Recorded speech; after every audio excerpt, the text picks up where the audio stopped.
Football মাঠে কিছু midfielder আসেন শিল্পীর তুলি হাতে খেলাকে নিয়ন্ত্রণ করতে, আর কিছু ফুটবলার আসেন যিনি একাই মাঝ মাঠে দাঁড়িয়ে প্রতিপক্ষের সব আক্রমণকে গুড়িয়ে দিতে পারেন। ফুটবলে ডিফেন্সিভ মিডফিল্ডারদের ভূমিকাটা অধিকাংশ সময় পর্দার আড়ালেই রয়ে যায়, কিন্তু সেই আড়াল থেকে বের হয়ে যিনি আধুনিক ফুটবলের মাঝ মাঠের একচ্ছত্র সম্রাট এবং ট্রফি জয়ের গ্যারান্টি হয়ে উঠেছিলেন তিনি কার্লোস হেনরিক কাসিমিরো। তার খ্যাপাটে ও লড়াকু ফুটবল শৈলীর জন্য ভক্তরা ভালোবেসে নাম দিয়েছিল দ্য ট্যাঙ্ক। কাসিমিরোর এই মহাকাব্যিক উত্থানের গল্পটা শুরু হয়েছিল ব্রাজিলের সাও পাওলোর একাডেমি থেকে। মাত্র 11 বছর বয়স থেকে তিনি বয়সভিত্তিক দলের নেতৃত্ব দিয়ে আসছিলেন। 2013 সালে মাত্র 5.1 মিলিয়ন পাউন্ডের বিনিময়ে রিয়াল মাদ্রিদ যখন তাকে দলে ফেরায়, তখন অনেকেই ভেবেছিল তিনি সান্তিয়াগো বার্নাবুর গ্যালাকটিকোদের ভিড়ে হারিয়ে যাবেন। শুরুতে একাদশে জায়গা না পেয়ে ধারে এফসি পোর্তোতে গিয়ে নিজের আসল রূপ দেখান এই ব্রাজিলিয়ান। কাসিমিরোর প্রতিভা দেখে পোর্তো তাকে পাকাপাকিভাবে কিনে নিতে চাইলেও রিয়াল মাদ্রিদ 7 মিলিয়ন ইউরো জরিমানা দিয়ে তাকে পুনরায় মাদ্রিদে ফিরিয়ে আনে, যা রিয়ালের আধুনিক ইতিহাসের অন্যতম সেরা সিদ্ধান্ত হিসেবে গণ্য করা হয়। রিয়াল মাদ্রিদে জিনেদিন জিনাদের অধীনে লুকা মদ্রিচ এবং টনি ক্রুসের সাথে মিলে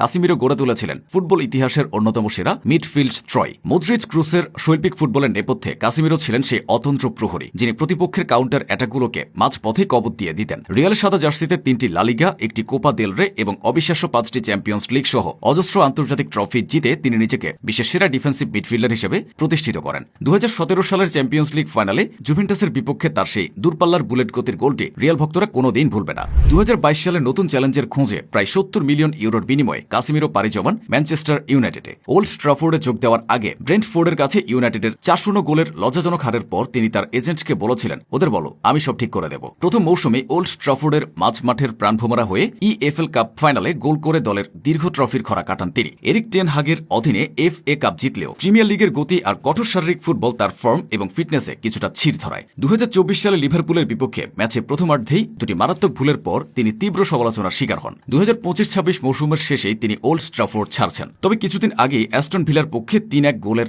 জয়ের পর ওল্ড ট্রাফোর্ডের গ্যালারি যখন গেয়ে উঠেছিল ওয়ান মোর ইয়ার কাসিমিরো, তখনই বোঝা গেছে রেড ডেভিলস ভক্তদের হৃদয়ে তিনি কতটা গভীর জায়গা করে নিয়েছেন। জাতীয় দল ব্রাজিলের জার্সিতেও 84টি ম্যাচ খেলা কাসিমিরো কেবল একজন ডিফেন্সিভ শিল্ড নন, বরং সেলেসাউদের বর্তমান অধিনায়ক এবং মানসিক শক্তির প্রতীক। কার্লো আনচেলতি ব্রাজিলের কোচ হিসেবে দায়িত্ব নেওয়ার পর 2 বছরের বিরতি কাটিয়ে কাসিমিরোকে আবারও জাতীয় দলে ফিরে এনেছেন। ক্লদ মাকুলেলের সাথে অতুলনীয় এই ট্যাঙ্ক ফুটবল মাঠের এমন এক নিঃস্বার্থ যোদ্ধা যিনি ট্রফি জেতার জন্য নিজের শরীর ও স্নায়ুকে বাজি রাখতে পারেন।